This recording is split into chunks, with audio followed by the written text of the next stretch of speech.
سب سے بڑی خواہش ہر انسان کو خوش کرنے اور اسے متاثر کرنے کی خواہش ہے، اور اس کی سزا یہ ہے کہ انسان نہ متاثر ہوں گے نہ خوش۔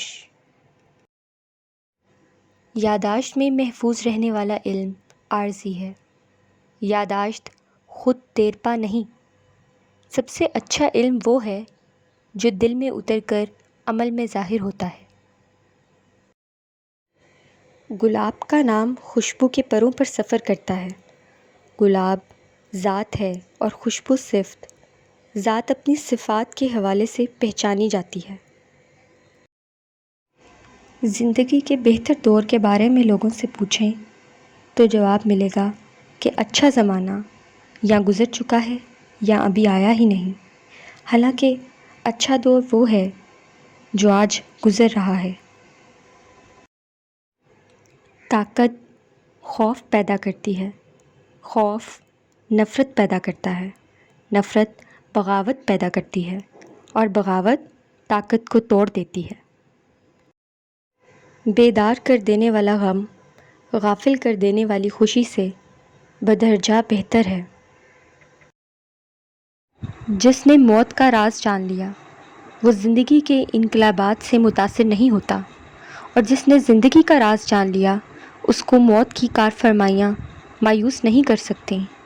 جس نے اپنی حقیقت کو پہچان لیا اسے حقیقت کی سمجھ آ گئی۔ ایک بیج میں کتنا بڑا درخت ہوتا ہے، درخت میں کتنے ہی بیج ہوتے ہیں۔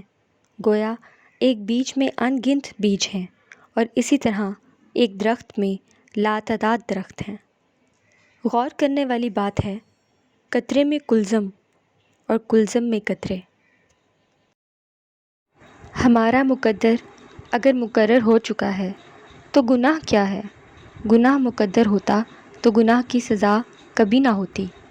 ایک چور نے باغ سے پھل چرایا، پکڑا گیا، بولا اللہ کے حکم سے اللہ کے بندے نے اللہ کے باغ سے پھل توڑا ہے۔ مالک بولا اللہ کے دوسرے حکم سے اللہ کا دوسرا بندہ پہلے بندے کے سر پر لاٹھی مارنے کا حق رکھتا ہے۔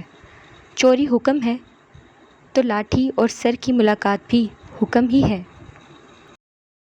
فقیر اللہ کی ذات کو ثابت کرنے کی کوشش نہیں کرتا، وہ جانتا ہے کہ سورج کا ثبوت صرف دیکھنے والے کی آنکھ ہی مہیا کر سکتی ہے۔ جس انسان کے دل میں روشنی نہ ہو وہ چراغوں کے میلے سے کیا حاصل کرے گا؟